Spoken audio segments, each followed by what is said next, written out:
Assalamualaikum warahmatullahi wabarakatuh.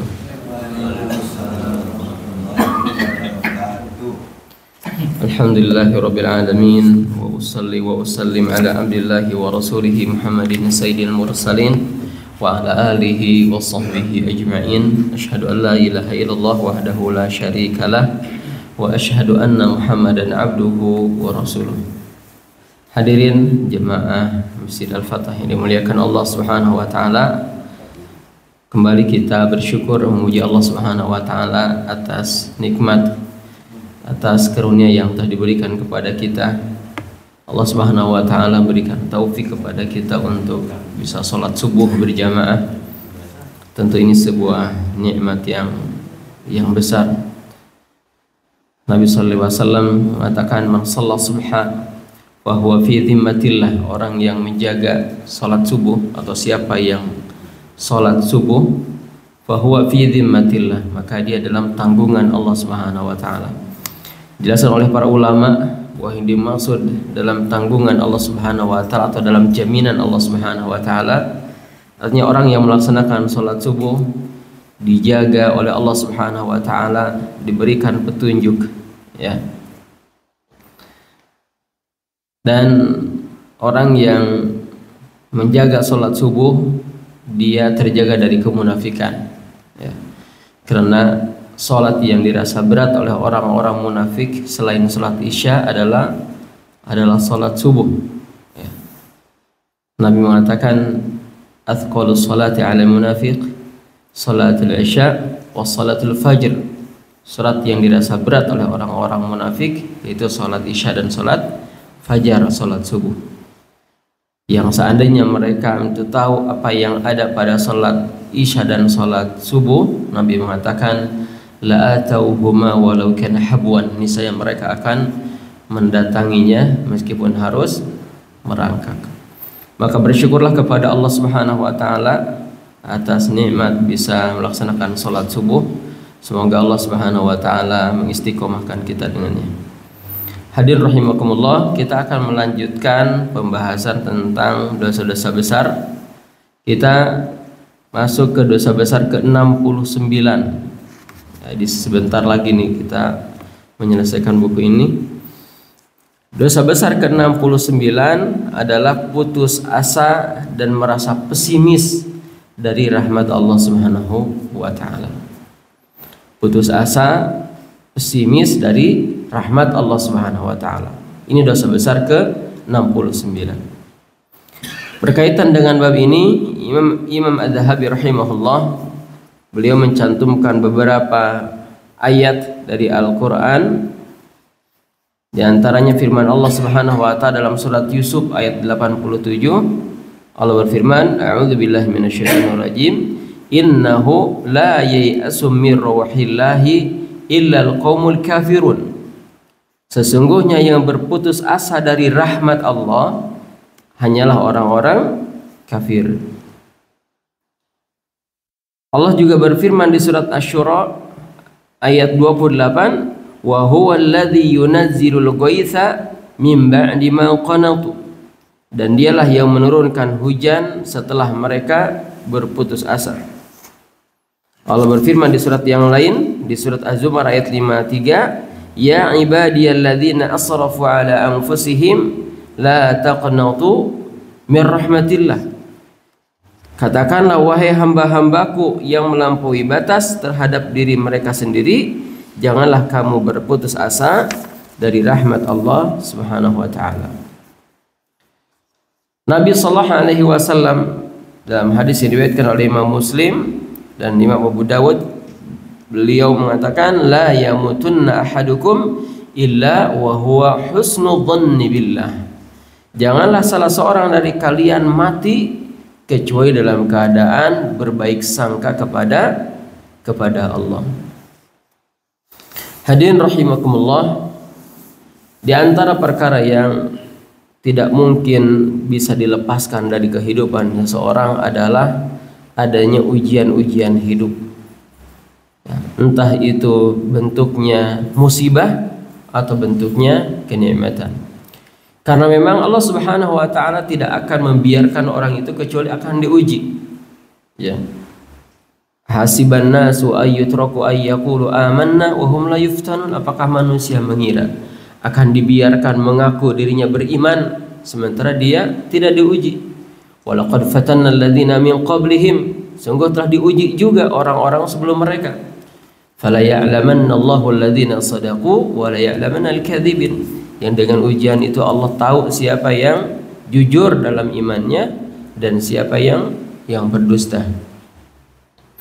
Oleh sebab itu, ujian itu adalah sebuah hal yang pasti menimpa siapa saja. Ya. Dan apabila ujian itu berupa musibah, maka seseorang tidak boleh berputus asa.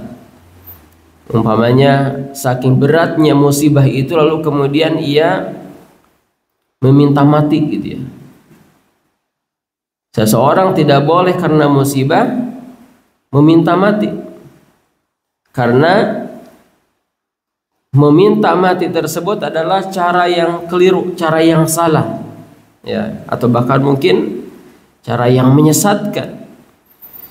Kenapa demikian? Karena seseorang yang masih hidup itu tentu dia akan atau seharusnya lebih baik baginya karena dengan hidup dia masih bisa melakukan amal soleh.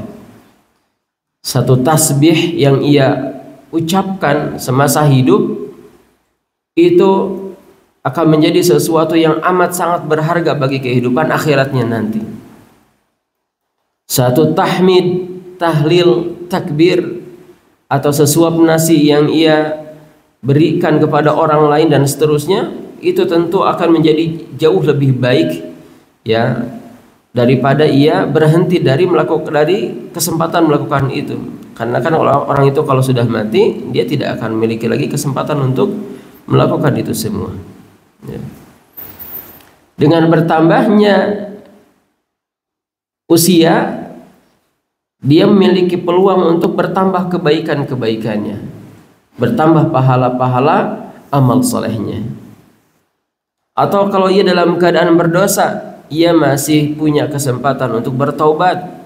Dia bisa bertobat yang dengannya Allah Subhanahu wa taala mengampuni dosa-dosanya. Ya. Kalau ia punya kekurangan-kekurangan, kalau dia masih hidup, dia bisa menutupi kekurangan-kekurangan di dalam kehidupannya. Sementara kalau meninggal dunia, bahkan ia tidak tahu dia mati dalam keadaan husnul khotimah atau su'ul khotimah. Walhamdulillah. Oleh karena itu, janganlah kita menginginkan kematian karena adanya musibah, karena ini adalah cara berpikir yang salah, yang keliru. Ya. Apakah ada orang yang ingin mati karena ujian-ujian kehidupan atau musibah-musibah? Ada, bahkan mungkin banyak. Ya. Bahkan mungkin banyak.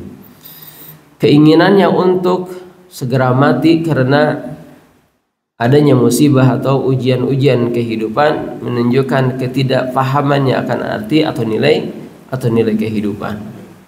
Dan ini juga menunjukkan sikap dia berputus asa dari rahmat Allah Subhanahu wa taala. Bahkan sebagian ulama mengatakan bahwa ini adalah kesesatan. Meminta mati karena musibah adalah kesesatan. Yang jelas ini dilarang oleh Rasulullah sallallahu alaihi wasallam. Oleh sebab itu Nabi sallallahu alaihi wasallam mengatakan, janganlah seseorang di antara kalian menginginkan kematian. Dan larangan ini bisa sampai kepada pengharaman. Karena orang yang menginginkan kematian itu menunjukkan bahwa ia tidak ridho dengan keputusan Allah Subhanahu wa taala. Adapun orang-orang mukmin, dia harus bersabar ketika ditimpa musibah. Karena apabila dia bersabar dengan itu, maka dia akan mendapatkan beberapa keutamaan. Yang pertama, orang yang bersabar terhadap musibah, maka dosa-dosanya dihapuskan oleh Allah Subhanahu wa taala. Karena orang mukmin itu tidaklah ia ditimpa kesusahan, kesulitan hidup, kegelisahan, ya, kecuali kesalahan-kesalahannya akan dihapuskan oleh Allah Subhanahu wa taala sepanjang dia bersabar. Bahkan seandainya seorang mukmin itu tertusuk oleh duri saja, duri itu kan menyakitkan, atau misalnya kepalanya kejedot gitu, atau kakinya terantuk, itu kan semuanya kesakitan. Lantas ia bersabar dengan itu, maka dia bisa menjadi penghapus atas dosa-dosanya. Ya. Dan kalau dia bersabar, di samping bisa menjadi penghapus kesalahan-kesalahannya, sikap sabarnya itu menjadikan ia mendapatkan pahala yang sangat banyak, bahkan pahala yang tidak terbatas. Allah mengatakan dalam ayat, innama yuwaffas sabiruna ajrahum bighairi hisab. Sesungguhnya hanya orang-orang yang bersabarlah yang dicukupkan pahalanya bighairi hisab, tanpa batas, artinya banyak sekali. Allah Subhanahu wa taala atau Rasulullah sallallahu alaihi wasallam kadang menyebutkan jumlah pahala dari sebuah amal soleh. Orang yang baca Al-Quran, baginya pahala 10 kebaikan untuk setiap hurufnya, disebutkan 10 kan gitu. Untuk yang sedekah disebutkan 70 atau sampai 700, disebutkan juga. Yang saum Ramadan diikuti oleh 6 hari di bulan Syawal seperti saum setahun, disebutkan. Ada bilangan-bilangan, hitungan-hitungan yang dengannya kita punya gambaran-gambaran. Tapi untuk orang yang sabar, Al-Quran mengatakan bighairi hisab, tanpa batas, banyak sekali. Ya. Orang-orang yang ditimpa musibah dan bersabar, maka pahalanya tanpa batas. Maka sekali lagi, sikap meminta kematian menunjukkan bahwa orang tersebut tidak sabar, tidak ridho terhadap qada atau keputusan dari Allah Subhanahu wa taala. Hadirin rahimakumullah, panjang umur itu bisa menambah amal soleh dan bisa menambah catatan-catatan kebaikan dia di sisi Allah Subhanahu wa taala. Karena setiap kebaikan yang dilakukan oleh seorang hamba itu tidak akan rusak, catatannya akan kekal di sisi Allah Subhanahu wa taala. Berbeda dengan apa yang ada di dunia ini, ya, berupa kenikmatan, fasilitas hidup, bahkan dunia itu sendiri akan hancur. Akan tetapi jejak-jejak amal soleh, catatannya sempurna di sisi Allah Subhanahu wa taala. Dan kita meyakini bahwa kelak, ya, apa yang kita miliki di dunia ini tidak akan memiliki manfaat, ya. Yang akan memberikan manfaat, memberikan jaminan keselamatan kita di hari kiamat hanyalah amal soleh. Al-malu wal banuna zinatul hayatid dunya wal baqiyatus salihatu khairun 'inda rabbika thawaban wa khairun amala. Harta dan anak-anak adalah perhiasan kehidupan dunia, akan tetapi amalan-amalan yang kekal lagi soleh adalah lebih baik pahalanya di sisi Rabbmu, serta lebih baik untuk menjadi harapan. Oleh sebab itu, jika kita masih hidup, ya, meskipun kita ditimpa sakit, ditimpa musibah, maka bisa jadi semua ini, kesusahan ini, musibah-musibah ini akan menjadi tambahan kebaikan kita di sisi Allah Subhanahu wa taala. Ya, tadi kalaupun orang jahat, ya, kalau dia masih hidup itu masih ada kesempatan diampuni dosa-dosanya, dimaafkan kesalahan-kesalahannya, bahkan digantikan oleh Allah Subhanahu wa taala catatan keburukannya dengan kebaikan. Hadirin rahimakumullah, ini dosa besar yang ke-69. berputus asa dari rahmat Allah Subhanahu wa taala, maka jangan kita termasuk orang-orang yang berputus asa dari rahmat Allah. Hendaklah senantiasa kita mengharapkan ya rahmat bahkan dari Allah Subhanahu wa taala. Ada semacam roja, berharap kepada Allah Subhanahu wa taala dan berprasangka baiklah kepada Allah Subhanahu wa taala ya atas keluasan rahmatnya, keluasan ampunannya. Nabi sallallahu alaihi wasallam mengatakan, janganlah kalian wafat kecuali dalam keadaan berprasangka baik kepada Allah Subhanahu wa taala, karena Allah itu sesuai dengan prasangka hamba-hambanya. Kemudian dosa besar ke-70. Dosa besar ke-70 adalah kufur nikmat. Kufur nikmat. Allah berfirman dalam surat Luqman ayat 14, anishkurli wali walidaiki, bersyukurlah kepadaku dan kepada kedua orang tuamu. Nabi bersabda, la yashkurullaha man la yashkurun nas, tidak bersyukur kepada Allah orang yang tidak bersyukur kepada manusia. Sebagian ulama salaf mengatakan kufur nikmat termasuk di antara dosa-dosa besar, dan sebagai bentuk mensyukuri nikmat adalah melakukan balasan terhadap orang yang berbuat baik. Artinya kebaikannya dibalas dengan kebaikan lagi. Hadirin rahimakumullah, berkaitan dengan syukur ini ya, kita ma'ruf bahwa orang yang bersyukur itu akan mendapatkan balasan yang banyak dari Allah Subhanahu wa taala. Di samping syukurnya itu sendiri adalah ibadah, maka syukur itu bisa mendatangkan tambahan nikmat. La in syakartum la azidannakum. Jika kalian bersyukur, maka sungguh akan betul-betul ditambah lagi nikmatnya untuk kalian. Dan Allah Subhanahu wa taala memerintahkan kita untuk bersyukur. Anishkurli, agar kalian bersyukur kepadaku.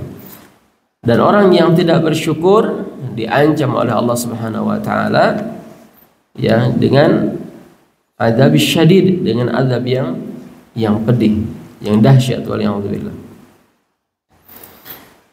Di hadis yang tadi disebutkan, Nabi sallallahu alaihi wasallam mengatakan, barang siapa yang telah menerima kebaikan dari orang lain kemudian ia berkata kepadanya, semoga Allah membalasmu dengan kebaikan, maka ia telah memuji setinggi-tingginya. Maka dia telah berbuat baik dan bersyukur kepada manusia. Jadi di antara adab kita menerima kebaikan dari orang lain adalah berterima kasih. Bahkan Nabi sallallahu alaihi wasallam mendorong kita untuk membalas kebaikan itu dengan apa saja yang kita sanggup. Ya, orang yang berbuat baik kepada kita, balas kebaikan. Orang yang beri hadiah, berikan pula kepadanya hadiah sesuai dengan kadar yang kita mampu. Kalau tidak mampu, maka sekurang-kurangnya doakan dia agar diberikan pahala oleh Allah Subhanahu wa taala atas kebaikannya kepada diri kita. Kita ucapkan jazakallahu khairan, jazakumullahu khairan, kan? Dan Nabi sallallahu alaihi wasallam mengatakan, siapa yang menerima kebaikan kemudian dia mengatakan kalimat ini, maka ia telah memujinya atau telah berbuat baik kepadanya. Ini adalah kadar minimal ya, mendoakannya dengan ucapan yang baik ini, jazakumullah khairan ya. Jangan kita termasuk orang-orang yang lupa dengan kebaikan orang lain, lantas menganggap kebaikan yang diberikan oleh orang lain kepada kita sebagai suatu hal yang seperti sebuah keharusan gitu ya, tidak menganggap spesial, tidak menganggap istimewa ketika orang lain berbuat baik kepada kita. Tidak seperti itu. Seharusnya kita mengapresiasi, mengucapkan terima kasih, membalas kebaikannya, atau sekurang-kurangnya mendoakannya dengan doa-doa kebaikan ya. Di antaranya doa agar Allah Subhanahu wa taala membalasnya. Adapun kepada orang yang kita tahu dia memiliki keluasan harta, orang kaya, kalau diberi hadiah, beda lagi bentuk balasannya, ya. Karena orang yang berkecukupan ngasih hadiah barang lalu kemudian diberi hadiah barang lagi, ya kadang mereka merasa merasa kurang dihormati lah itu ya, karena memang posisinya dia amat sangat berkecukupan umpamanya. Maka balasan yang paling tepat untuk yang begitu cukup kita dengan mendoakannya ya, dengan mendoakannya. Di antaranya jazakallahu khairan katsira atau doa-doa yang lain yang intinya doa agar Allah Subhanahu wa taala membalas kebaikannya. Hadirin rahimakumullah, yang dimaksud kufur nikmat di sini adalah kufur nikmat, baik nikmat yang datangnya langsung dari Allah Subhanahu wa taala ya, ataupun kebaikan-kebaikan yang datang dari orang lain. Semoga Allah Subhanahu wa taala memberikan taufik kepada kita, menjadikan kita orang-orang yang pandai bersyukur, pandai berterima kasih, pandai mengingat kebaikan-kebaikan orang lain. Demikian dua poin yang kita bacakan di pagi ini. Semoga kita bisa menjauhinya, kufur nikmat dan berputus asa dari rahmat Allah Subhanahu wa taala. Kita cukupkan. Subhanakallahumma bihamdik asyhadu an la ilaha illa anta astaghfiruka wa atubu ilaik. Wassallallahu ala Muhammadin wa ala alihi wasallam. Assalamualaikum warahmatullahi wabarakatuh.